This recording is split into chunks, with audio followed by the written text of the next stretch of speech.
नमस्कार, बहुत बहुत स्वागत है आपका आज के इस अंक में। महाराष्ट्र का चुनाव हो चुका है, परिणाम भी आ चुके हैं। आपने देखा कि किस प्रकार से इस चुनाव में एनडीए यानी महायुति को प्रचंड बहुमत दिया है वहाँ की जनता ने। अब रिजल्ट के साथ ही चर्चा का विषय बना हुआ है कि क्या महाराष्ट्र के मुख्यमंत्री की कुर्सी पे एकनाथ शिंदे ही बैठेंगे या कोई नया चेहरा होगा, बीजेपी कोई चेहरा देगी। तो महाराष्ट्र बीजेपी में जो सर्वमान्य नेता हैं, बीजेपी के प्रभावशाली हैं, लोकप्रिय हैं, और महाराष्ट्र बीजेपी में उनसे बड़ा कोई नेता नहीं है। नाम है उनका देवेंद्र फडणवीस। अब कुछ लोग ये भी कह रहे हैं कि बिहार में तो बड़ी पार्टी थी, फिर भी उन्होंने नीतीश कुमार को कैसे बना दिया। तो बता दें कि महाराष्ट्र की परिस्थितियां और बिहार की परिस्थितियां दोनों अलग अलग हैं। बीजेपी का बिहार में कोई सर्वमान्य नेता नहीं है, बड़ा जनाधार वाला नेता नहीं है, संगठनकर्ता नहीं है, और न ही फडणवीस के स्तर का कोई प्रशासक है बिहार में। बिहार के जितने भी नेता हैं वो आपने देखा होगा कि कहीं ना कहीं वो नीतीश कुमार के पिछलग्गू बनकर ही यहाँ पे शासन किया है इन्होंने इतने दिनों तक, और अपनी कोई पहचान, कोई छवि बिहार में बनाने में असफल रहे हैं बीजेपी के नेता। अब बिहार की बात करें तो अगर बिहार में बीजेपी रिस्क लेती तो नीतीश कुमार जो हैं वो सरकार नहीं चलने देते।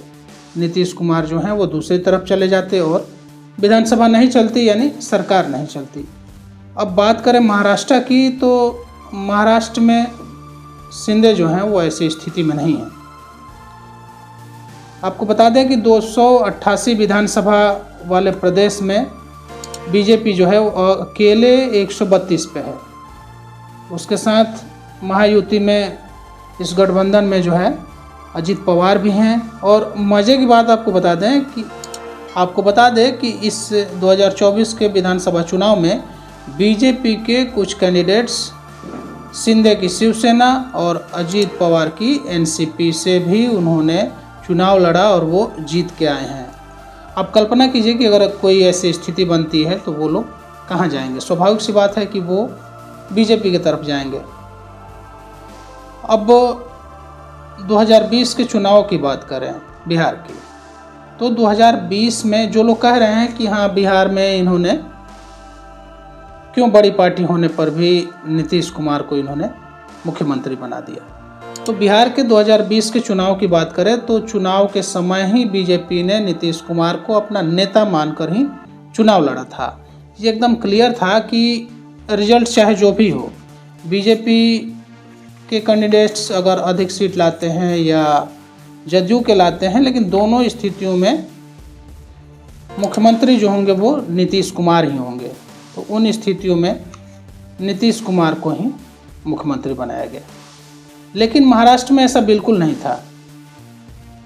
आपको बता दें कि महाराष्ट्र में बीजेपी ने अपने कार्यकर्ताओं को संबोधित करते हुए कहा था कि 2029 का जो चुनाव होगा, 2029 के चुनाव में जो मुख्यमंत्री होगा, वो जो सीएम होगा, वो मतलब विशुद्ध रूप से बीजेपी का होगा।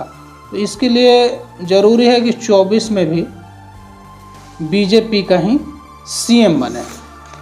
देवेंद्र फडणवीस ने वाकई बीजेपी के लिए महाराष्ट्र में एक बड़ा काम किया है, और वो किस लिए किया है, कैसे किया है, आपको बता दें कि उन्होंने दो पार्टियों को तोड़ा है।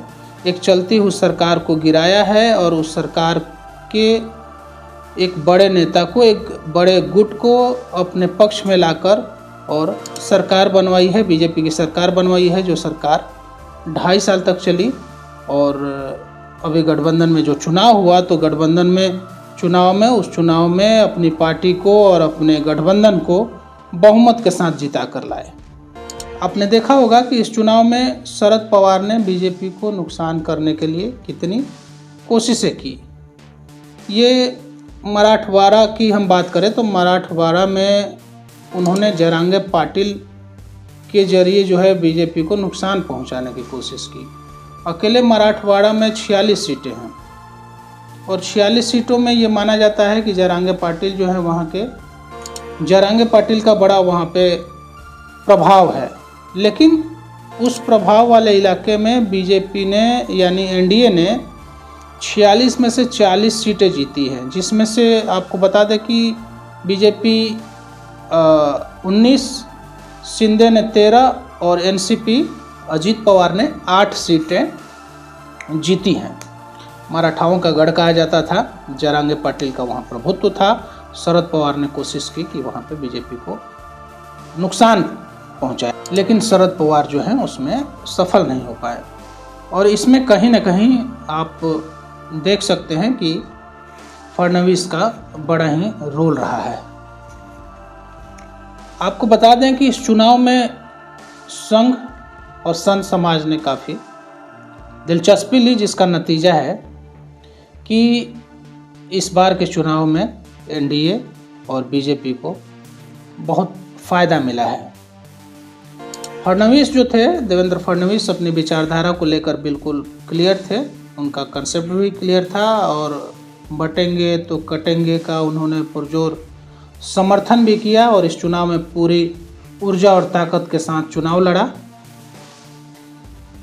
आपने देखा होगा कि देवेंद्र फडणवीस जो संघ के बैकग्राउंड से हैं, संघ के लोकप्रिय हैं, पीएम मोदी के लोकप्रिय हैं, अमित शाह के लोकप्रिय हैं। तो उम्मीद जताई जा रही है कि बीजेपी बिहार वाली गलती महाराष्ट्र में नहीं करेगी और बीजेपी चाहेगी कि महाराष्ट्र में हमारी पार्टी मजबूत हो, हमारा संगठन मजबूत हो। तो इसके लिए एक प्रभावशाली और लोकप्रिय नेता की ज़रूरत है जो उन चीज़ों को उनकी तलाश जो है फडणवीस पे आके ख़त्म होती है।